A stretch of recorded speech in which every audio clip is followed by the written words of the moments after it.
आज का विषय है चित्त की विरीतियों के निरोध हेतु वैराग्य।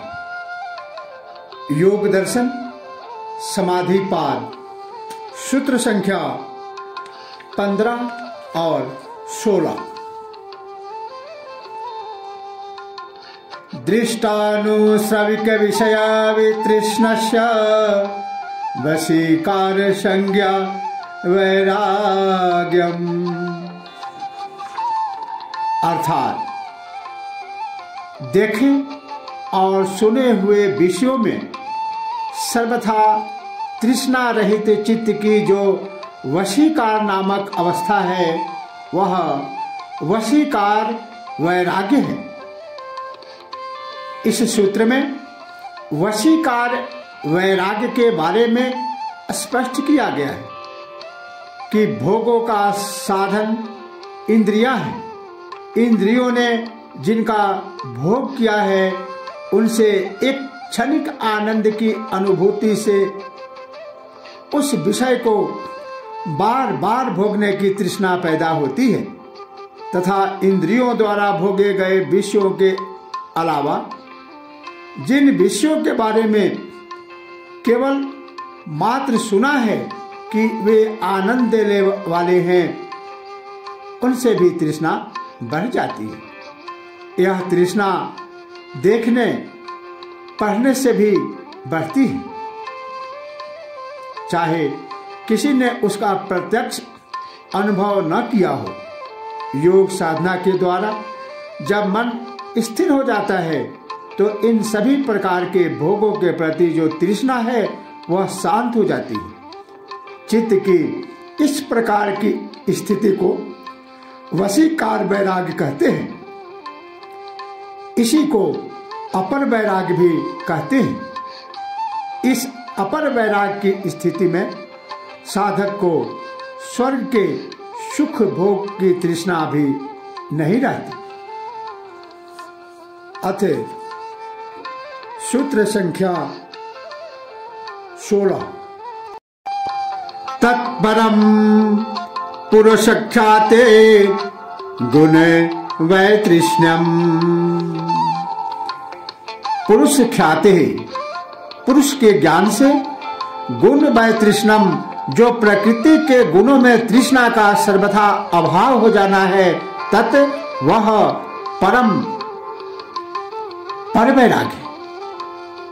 अर्थात पुरुष के ज्ञान से अर्थात आत्मज्ञान होने पर प्रकृति के गुणों में तृष्णा का सर्वथा अभाव हो जाना परम वैराग्य है। इस सूत्र में वर्णित वैराग्य सामान्य है, ऊपरी ऊपरी है।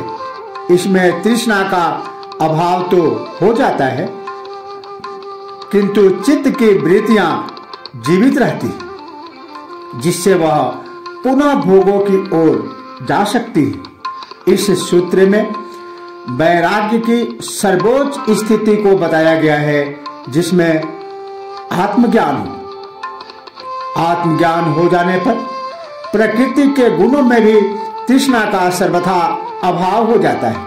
वशीकार वैराग्य होने पर प्रकृति के गुणों का जो बीज विद्यमान था, उसका भी आत्मज्ञान होने पर नाश हो जाता है। इसीलिए तृष्णा के बीज के ही नष्ट हो जाने से फिर उसका पुनः उदय संभव नहीं है। इस प्रकार का वैराग्य परम वैराग्य है। इसे पर वैराग्य भी कहते हैं। इन दोनों सूत्रों में यह स्पष्ट होता है कि वैराग्य लिया नहीं जाता, वह घटित होता है। यह साधना नहीं बल्कि उपलब्धि है। यह ऊपर से ओढ़े गए मुखौटे जैसा नहीं है, बल्कि भीतर से हुए परिवर्तन का परिणाम है। ऊपर से चोला बदलकर वैराग्य ग्रहण करने वाले वैरागी नहीं हो सकते।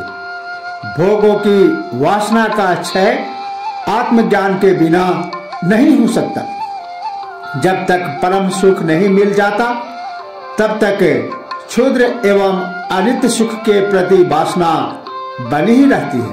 अतः यह परम वैराग्य की स्थिति नहीं है। संसार में चिढ़ना, संसार से चिढ़ना, उसे गाली देना वैराग्य के लक्षण नहीं है। संसार से दुखी होकर उससे भाग जाना यह पलायनवाद है। संसार में दुखी दुख है ऐसा कहना, संसार से घृणा करना आदि वैराग्य नहीं है। यह रुग्ण मस्तिष्क की उपज है। यह एक बीमारी है। अंगूर न मिलने पर उन्हें खट्टे कहने जैसा है। भोग के बाद आए हुए वैराग्य में कुछ सत्यता है, किंतु आत्मज्ञान के बाद संसार के क्षुद्र सुख अपने आप छूट जाते हैं। यही सच्चा वैराग्य है। परमात्मा की प्राप्ति पर फिर भौतिक बंधन कैसे रह सकते हैं? भगवान कृष्ण के जन्म के साथ ही जिस प्रकार सभी अज्ञानी पहरेदार सो जाते हैं, सभी ताले किवाड़ बेरियां आदि अपने आप खुल जाती हैं तथा चेतना इस अज्ञान के कारागृह से मुक्त हो जाती है। यही अध्यात्म का वैराग्य है। यही अध्यात्म का रहस्य है। इसी के साथ ओम नमः शिवाय।